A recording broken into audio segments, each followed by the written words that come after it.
Hello everyone, Radhe Radhe. Welcome to edu Hindi classes with your Anjushree ma'am. जैसा कि आप लोग सभी जानते ही हैं कि आपकी Anjushree ma'am edu Hindi channel पर all boards Hindi syllabus complete करवा रही है विदाउट डिले। और उसी सीरीज़ को आगे बढ़ाते हुए मैं आज आप लोगों के लिए हिंदी ग्रामर से समास लेकर आई हूँ। पहले मैं अलंकार, संज्ञा, भाववाचक संज्ञा करवा चुकी हूँ। आप लोग प्लेलिस्ट जाके चेक कर सकते हैं ग्रामर की। और आज मैं आप लोगों के लिए समास लेकर आई हूँ। एग्ज़ाम के लिए बहुत महत्वपूर्ण है और एग्ज़ाम आप लोगों के बहुत नज़दीक हैं, तो मुझे ऐसा लगा कि मुझे समास आप लोगों के लिए ले आने चाहिए। और मैं बहुत आसान ट्रिक के साथ में आप लोगों के लिए समास लेकर आई हूँ, ताकि आप लोग बहुत आसानी से और बहुत ईजी वे में समास समझ जाएंगे। इसके बाद आपको दोबारा कहीं जाके समास समझने की ज़रूरत नहीं पड़ेगी। और मुझे पूरी उम्मीद है कि आप लोगों को एक इसी वीडियो में ही समास बहुत अच्छे से समझ में आने वाला है। बहुत छोटे और बहुत अच्छे रूप में मैं आप लोगों के लिए लेकर आई हूँ। तो और आप लोगों से मेरी एक बहुत रिक्वेस्ट है, आप लोग रिक्वेस्ट समझ सकते हैं, अपील समझ सकते हैं। आप लोग मेरे वीडियो का जो भी रिव्यू हो, अच्छा बुरा जैसा भी हो, आप लोग प्लीज़ कोई कमेंट छोड़ दिया करिए और अपने ग्रुप में लिंक शेयर करिए, ज़्यादा से ज़्यादा लिंक शेयर करिए एड्यू हिंदी चैनल का, जिससे और भी बच्चे लिंक चैनल से जुड़ें, उनको भी हेल्प मिले। ठीक है, आप लोगों के साथ वो भी उनको भी सपोर्ट मिलेगा। एग्ज़ाम नज़दीक है और एग्ज़ाम से रिलेटेड ही मैं बिल्कुल सिलेबस लेकर आ रही हूँ चैनल पर। ओके, तो शुरू करते हैं। और शुरू करने से पहले प्लीज़ चैनल को लाइक, सब्सक्राइब और शेयर करना ना भूलें, बेल आइकन प्रेस कर दें। तो शुरू करते हैं समास। और बिल्कुल डरने की ज़रूरत नहीं है, बहुत इजी वे में आप लोगों को आज समझाने वाली हूँ। और आज जो आप समझ जाओगे उसके बाद आप लोगों को मेरे ख्याल से समास समझने के लिए किसी और वीडियो पे जाने की ज़रूरत नहीं पड़ेगी। तो समास की परिभाषा। समास का सबसे पहले छोटा जो अर्थ है वो तो है बिल्कुल संक्षेप। ठीक है, अब डिटेल में लेते हैं समास की परिभाषा।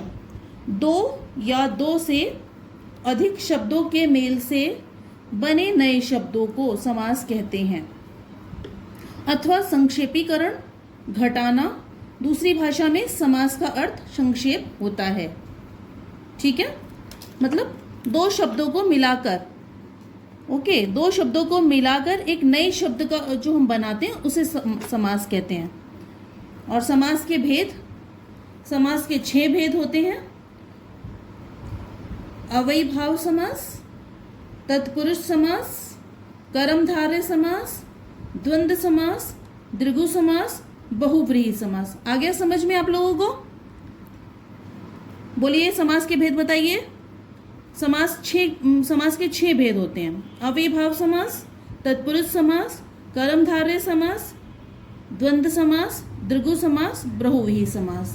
हो गया? कॉन्सेप्ट क्लियर हो गया? ठीक है, नेक्स्ट टॉपिक लेते हैं। समास के भेदों की परिभाषा उदाहरण सहित। मैं आपको बहुत ही इजी वे में उदाहरण देने वाली हूँ, बहुत और साधारण से और बहुत ही इतने आसान और एग्जाम से रिलेटेड उदाहरण देने वाली हूँ जो आप लोग के एग्जाम में ही आने वाले हैं। तो एकदम सेलेक्टेड समास लेकर आई हूँ मैं आप लोगों के लिए, बिल्कुल।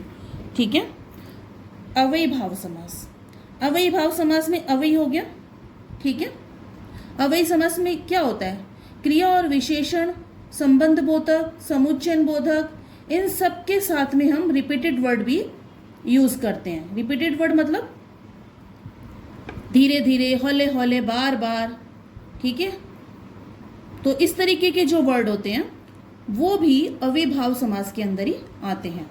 जिन शब्दों के शुरू में उपसर्ग लगा हो उसे अव्ययीभाव समास कहते हैं। अब आप लोग बोलेंगे उपसर्ग क्या है? यथा, आ, अनु, निर, प्र, प्रति, नि, ये इनकी पहचान है अव्ययीभाव समासों की। जिन शब्दों के आगे यथा, आ, अनु, निर, प्र, प्रति, नि आ जाता है, विदाउट एनी डाउट आप लोगों को टिक कर देना अव्ययीभाव समास। ठीक है, उदाहरण लेते हैं विद उपसर्ग। यथा प्लस संभव, जैसा संभव हो। यथा आ गया आगे। ठीक है, उपसर्ग आ गया, उपसर्ग में यथा आ गया। यथा स्थान, यथा प्लस स्थान, स्थान के अनुसार। यथा शक्ति, यथा प्लस शक्ति, इसमें भी यथा जुड़ गया उपसर्ग में। शक्ति के अनुसार, यथाशक्ति। अनु, मैंने आप लोग को बताया था अनु, अनुरूप, अनु प्लस रूप, रूप के योग्य। क्लियर?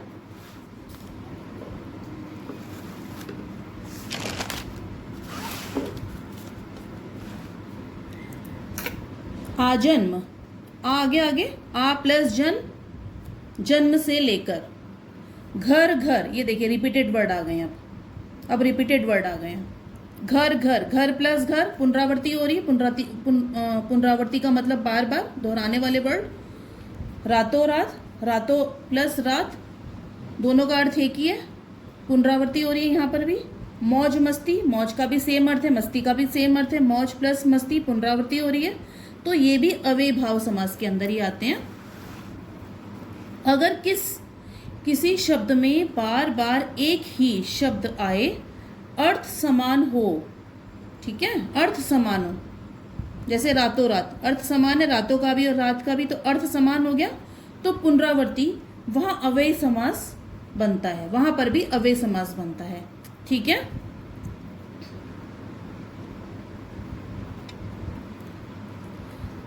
आगे आप लोगों को समझ में अव्ययभाव समास।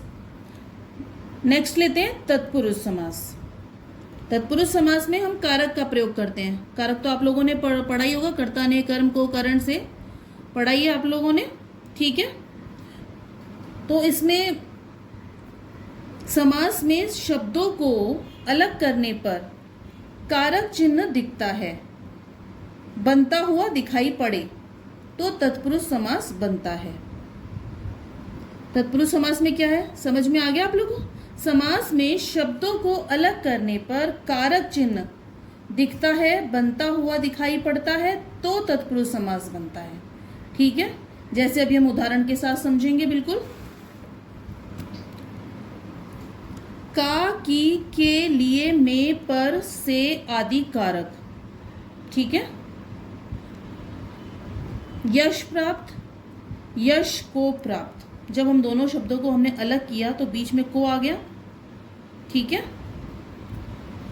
मन चाहा, मन से चाहा, राजपुत्र, राजा का पुत्र, धर्मयुक्त, धर्म से युक्त, समय चक्र, समय का चक्र। दोनों को जब भेद कर रहे हैं, दोनों को जब विभाजित कर रहे हैं, दोनों शब्दों को, तो बीच में कारक का लोप हो रहा है ना, कारक का लोप हो रहा है, को, से, का, को लेप हो रहा है, तो ये लोप ही जो है ये तत्पुरुष समास बनता है। ग्राहागत, ग्राहागत मतलब ग्रह को आगत। ठीक है, आगे आप लोगों को समझ में।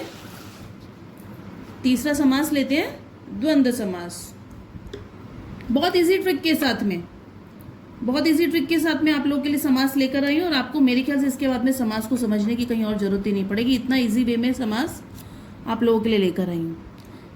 द्वंद्व समास, जिस समास में पूर्व पद यानी पहला अक्षर और उत्तर पद यानी पीछे वाला, यानी शुरू का और बाद वाला शब्द, दोनों की अपनी अपनी प्रधानता होती है, दोनों बराबर है, दोनों टक्कर में है, वहां द्वंद्व समास बनता है।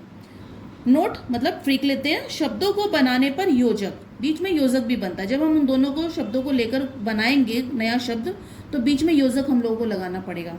चिन्ह का लोप होता है, 99% होता है, तथा और का भी प्रयोग होता है, और का भी प्रयोग होता है। ठीक है,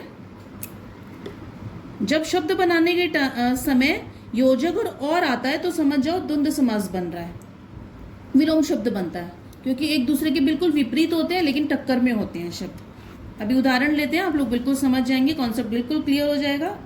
उदाहरण लेते हैं योजक प्लस और के साथ में, माता पिता। अब माता और पिता हो गया ना, हम और लगाएंगे, और लग गया, और योजक भी लग गया। माता पिता, हम योजक लगाएंगे बीच में, माता और पिता। राम कृष्ण, राम कृष्ण, राम और कृष्ण। भाई बहन, भाई योजक बहन, भाई और बहन। पाप पुण्य, पाप योजक पुण्य, पाप और पुण्य। सुख दुख, सुख योजक दुख, सुख और दुख। रात दिन, रात योजक दिन, रात और दिन। सुरा असुर, सुर योजक असुर, सुर और असुर। देखा ना आपने, सब में योजक आ रहा है। ये जितने भी शब्द हैं जिसमें योजक और का प्रयोग हो रहा है वो द्वंद्व समास में आ जाते हैं। ठीक है, नेक्स्ट लेते हैं द्विगु समास। जिस समास में या शब्दों में पहला अक्षर या पद संख्यावाचक या नंबर में हो, द्विगु समास कहलाता है। पहला अक्षर जो होगा नंबर में होगा। द्विगु समास में संख्या नंबर की प्रधानता होती है। ठीक है, इसी से समझ में आ जाता है कि ये द्विगु समास है, क्योंकि आगे नंबर होगा। उदाहरण जैसे लेते हैं, नव रत्न, 9 रत्नों वाला, आ गया 9। सप्तदीप, 7 दीपों का समूह। त्रिभुवन, 3 भवनों का समूह। सत मंजिल, 7 मंजिलों का समूह। सप्तऋषि, 7 ऋषियों का मंडल। चौराहा, 4 रास्तों का मार्ग समूह। नव रात्र, 9 रातों का समूह। तो सब में आपने देखा पहले संख्या का प्रयोग हो रहा है, 9 7 3 7 7 4 9 है ना। तो ये क्या बनता है? द्विगु समास बनता है। ठीक है, बहुत इजी ट्रिक है, बहुत आसानी से हम इसको डिफाइन कर सकते हैं। कर्मधारय समास लेते हैं। जिस समास में पूर्व पद विशेषण और उत्तर पद विशेष्य हो, कर्मधारय समास कहलाता है। ट्रिक लेते हैं। किसी की विशेषता बताने वाले शब्द को कर्मधारय समास कहते हैं। कर्मधारय का मतलब क्या होता है? कर्म धारण करने वाला, कर्म से पहचानने वाला। ठीक है, लेते हैं उदाहरण सहित लेते हैं। उदाहरण विशेषता, काली मिर्च। अब ये मिर्च क्या है? काली है, तो इसकी क्या विशेषता है? क्योंकि ये काली है, काली है जो मिर्च। नील कमल, नीला है जो कमल। अब ये कमल नीला है, इसकी विशेषता है कि ये नीला है, तो ये कर्मधारय समास में आ जाता है। ठीक है, नेक्स्ट लेते हैं। मुझे पूरी उम्मीद है आप लोगों को बहुत ही आसान लग रहा है समास, और इसके बाद आपको समास दोबारा समझने की जरूरत नहीं पड़ेगी। बहुत इजी ट्रिक के साथ में लेकर आई हूं। पीतांबर, पीत यानी पीला, पीला है जो अंबर, अंबर यानी वस्त्र, पीला है जो वस्त्र। चंद्रमुखी, चांद, चंद्र मतलब चांद, चंद्र के समान मुख, चांद के समान मुख, चंद्र के समान मुख। ठीक है। मंद बुद्धि, मंद बने धीमा, मंद बुद्धि वाला। ठीक है। अन्नदाता, अनाज, अन्न देने वाला। सुपुत्र, अच्छा, सु है जो पुत्र, मतलब किसी की विशेषता बताई जा रही है ना। कोई अच्छा है, कोई मंद है, कोई मंद बुद्धि वाला है, कोई काला है, कोई नीला है। तो ये सब क्या है? विशेषताएं हैं। तो ये जहाँ विशेषताएं प्रकट की जाती हैं वहाँ कर्मधारय समास होता है। महात्मा, जैसे महात्मा मतलब महा मतलब महान है जो आत्मा, महान है जो आत्मा।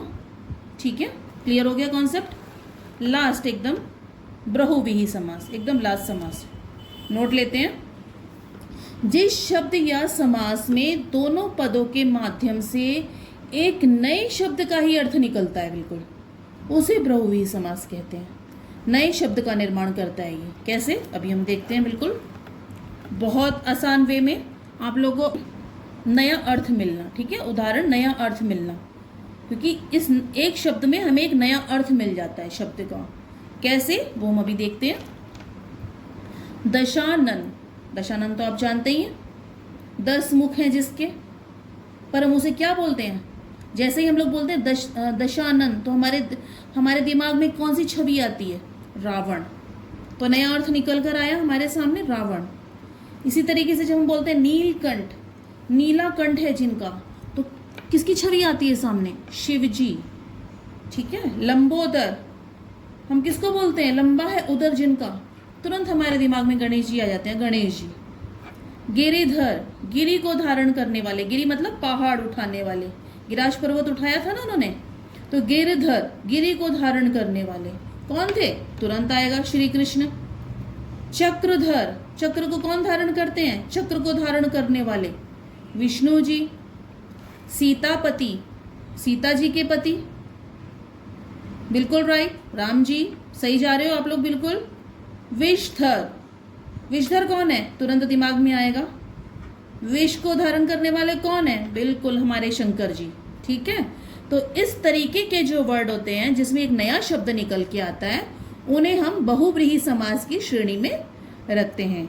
तो आज हमारे इस वीडियो में समास की परिभाषा और समास की परिभाषा के साथ 6 प्रकार उदाहरण सहित मैंने आप लोगों को बहुत ही आसान ट्रिक के साथ में समझा दिए हैं। ठीक है, और मुझे पूरी उम्मीद है कि ये वीडियो आप लोग के लिए बहुत हेल्पफुल रहने वाला है। एग्ज़ाम में कम से कम आपके 2 से 4 नंबर बिल्कुल पक्के हैं। और अगर आप लोगों को कोई डाउट है तो मैं ये प्लेलिस्ट रेडी करने वाली हूँ, आप प्लेलिस्ट जाके चेक करिए, आपको बहुत अच्छे से समझ में आ जाएगा। ठीक है, इसी के साथ में मैं वीडियो पॉज करती हूँ और वीडियो बंद करने से पहले चैनल को लाइक, सब्सक्राइब और शेयर करना ना भूलें, बेल आइकन प्रेस कर दें। राधे राधे, जय Shri Krishna, bye, study hard.